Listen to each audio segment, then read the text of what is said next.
Celui qui arrose, une plateforme qui promeut les talents et potentiels. Ce mardi, Femme bénie, nous aurons comme oratrice la servante de Dieu, Sheila Makombo.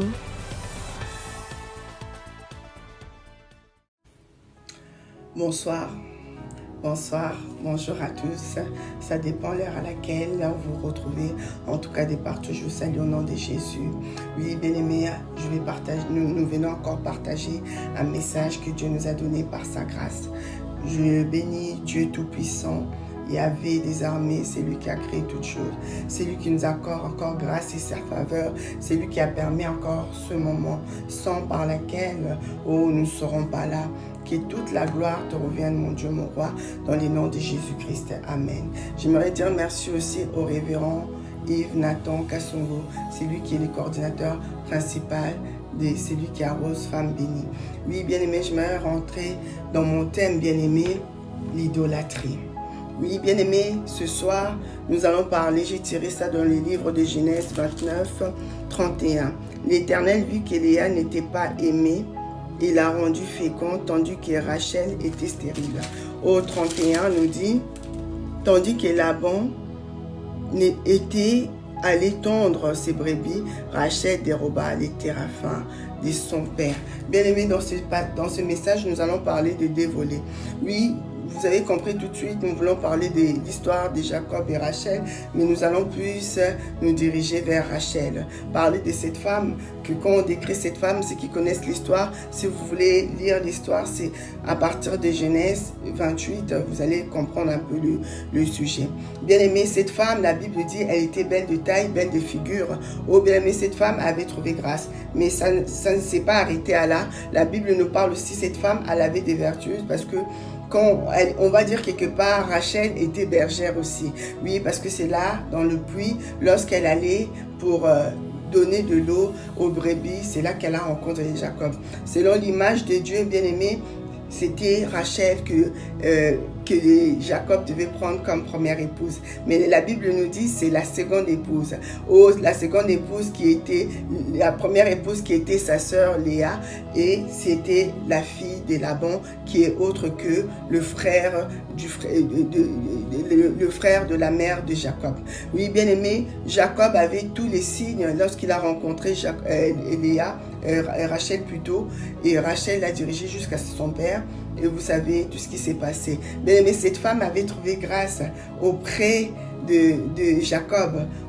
Quand on parle de cette histoire, on peut voir même, on peut dire qu'en quelque sorte, on parle pas en quelque sorte, mais on dira il adorait. Il y avait l'idolâtrie, bien aimé.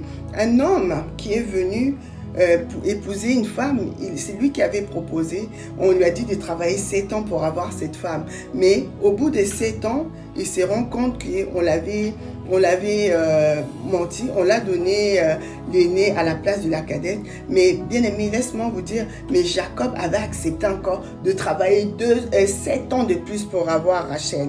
Et lorsqu'il a eu Rachel, bien aimé, c'était la volonté, tout était accompli, tout allait pour le bien. Mais la Bible dit, l'Éternel vit que Léa n'était pas aimée, tandis que il l'a rendue féconde, tandis que Rachel était stérile. Bien aimé, il avait fait tout ce qu'il fallait, mais qu'est-ce qui fait que l'Éternel rend Rachel stérile? Bien aimé, c'est l'amour que Jacob a porté envers Rachel. Bien aimé, cet amour est arrivé même au point que Jacob soit injuste avec Léa.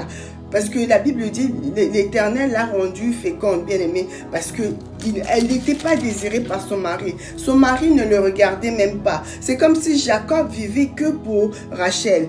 Jacob n'avait que les yeux pour Rachel. Et la Bible dit, il l'a rendue stérile. Jacob a tout fait pour vraiment apprécier vraiment Rachel. Léa, elle a tout fait pour que son mari puisse porter le regard sur elle. Mais la Bible, à aucun moment la Bible nous montre, oh bien aimé, là où Jacob a fixé ses yeux vers Léa. Bien aimé, comme Dieu dans son amour, il a donné plusieurs enfants à Léa, mais malgré cela, ça n'a pas changé. Et Jacob avait toujours l'idolâtrie envers Léa, bien-aimée, envers Rachel.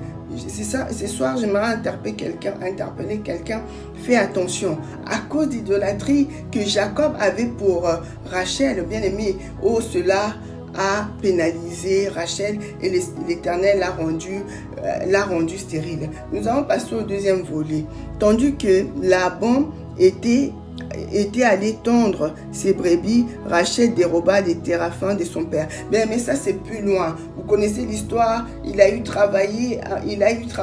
Au final, Rachel aussi, elle a pu avoir Joseph. Oh, bien aimé, il est arrivé un temps où Jacob s'est décidé de quitter son beau-père parce que vous savez tous les ruses qu'il a fait contre lui. Il a changé son salaire plusieurs fois. En tout cas, Laban avait maltraité Jacob. Mais ce n'est pas là notre sujet. La Bible dit, lorsqu'il devait partir, Rachel a dérobé les téraphins de son père. Bien-aimé, regarde là où l'idolâtrie, bien-aimé. Cette femme avait tout. Elle a finalement eu l'enfant qu'elle voulait. Elle a finalement eu le mari qu'elle voulait. Elle a finalement eu, parce que la Bible dit, l'intention de Jacob était vraiment tournée vers Rachel. Rachel ne manquait de rien. Mais au moment où il devait partir, elle a pris les téraphins de son père. Les téraphins là, c'était les idoles, c'était les statues, c'était ce qui représentait les dieux de son père bien-aimé. À cause de cela, la Bible nous dit, Rachel, quand elle a voulu avoir, bien-aimé, son deuxième enfant que vous connaissez, Benjamin, bien-aimé, Rachel était morte. Bien-aimé, Rachel, si on regarde dans cette histoire, Rachel n'a même pas pu se réjouir bien-aimé de son mariage, bien elle était bien-aimé. Rachel avait beaucoup manqué de choses parce que la Bible dit ça a pris du temps pour qu'elle puisse avoir un enfant. Même avant qu'elle puisse avoir cet enfant, bien-aimé, tellement sa sœur, elle a enfanté, comme aujourd'hui on peut dire, elle pondait des enfants. Bien-aimé, elle avait même donné à son mari, bien-aimé, à sa servante. Mais malgré cela, ça ne suffisait pas parce qu'elle voulait les fruits de ses entrailles, bien-aimé. Mais la Bible nous dit, il a accordé Joseph. Mais ça ne lui suffisait pas. Elle voulait encore. Et lorsque, bien-aimé, il devait quitter, Rachel s'en est allée encore voler, bien-aimé, les dieux de son père. Bien-aimé, Jacob ne savait pas. Et Jacob avait maudit parce que le père était venu pour fouiller. Et Jacob, comme lui, il savait qu'il n'avait rien pris. Bien-aimé, la Bible dit, Rachel avait menti parce qu'elle avait caché ça là où elle était. Et quand on lui a demandé de s'élever, elle a dit qu'elle ne pouvait pas parce qu'elle avait ses périodes, bien-aimé. Et Jacob, il avait, sans savoir que c'était Rachel. Bien-aimé, regarde comment Dieu avait confondu Jacob. Jacob avait maudit Rachel. Bien-aimé, j'aimerais prêter attention à quelqu'un, bien-aimé. Tu peux trouver grâce et faveur. Bien-aimé, ne foule pas à la grâce. Bien-aimé, à cause des choses que tu aimes, à cause d'idolâtrie. Donc Rachel, bien-aimé, avait tellement aimé les dieux de son père. Ces choses-là, elle les trouvait tellement jolies, magnifiques. Elle a dérobé. Or qu'elle avait déjà le vrai Dieu, le Dieu de Jacob. C'est lui qui a permis que Jacob quitte sa patrie, venir la chercher et lui sortir. Mais pour sortir, comme la femme de l'autre, elle a regardé en arrière. Pour sortir, Rachel, elle a volé les téraphins de son père. Bien-aimé, la Bible dit, lorsqu'elle est partie accoucher Benjamin, bien-aimé, elle n'est pas restée longtemps. Cette femme, elle est morte. Bien-aimé, elle s'est réjouie de peu de temps, mais pourtant, elle avait tout. Bien-aimé, faisons attention avec l'idolâtrie. La Bible nous dit, il y a une chanson qui me monte à la tête. Bien-aimé, Fongola, beaucoup, ils ont eu la clé, bien-aimé, mais ils ont perdu. Mingi Bazwaka Fongola, bien-aimé, ils l'ont perdu à cause de manque d'obéissance.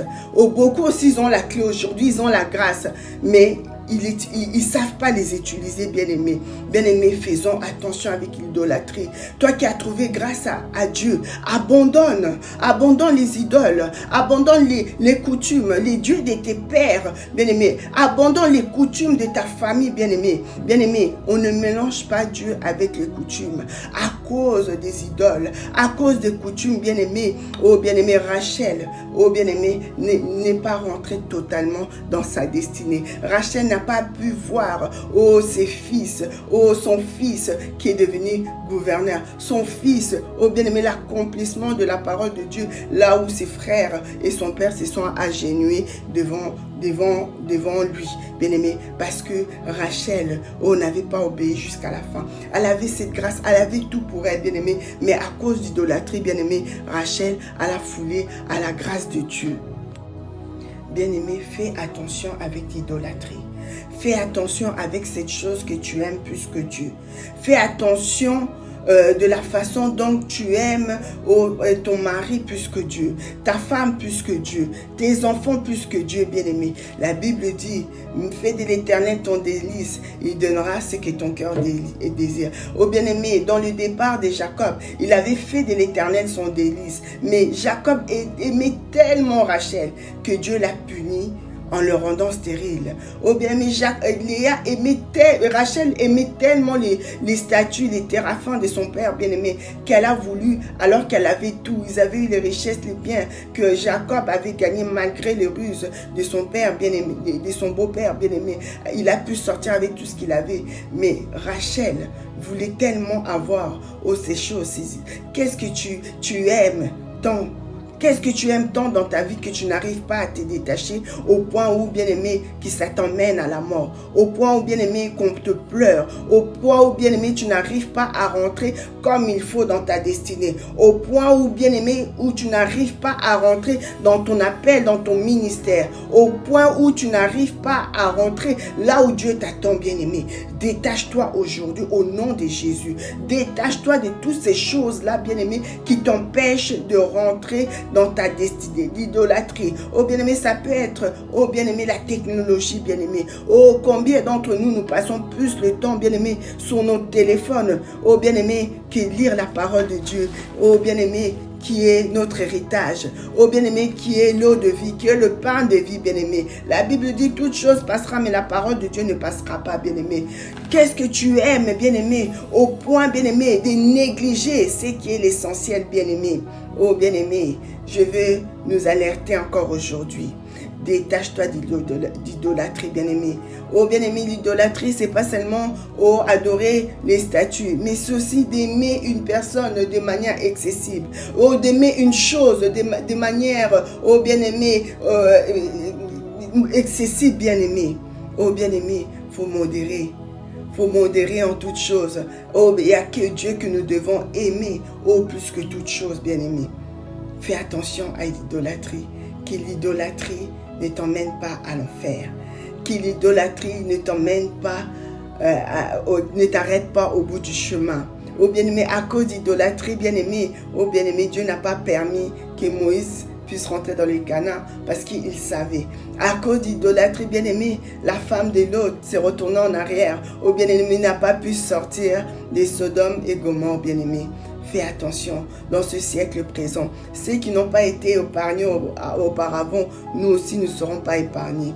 Que le Seigneur, notre Dieu, nous bénisse encore pour ce message. En tout cas, ce message puisse arriver dans une terre fertile. Soyez bénis dans le nom de Jésus.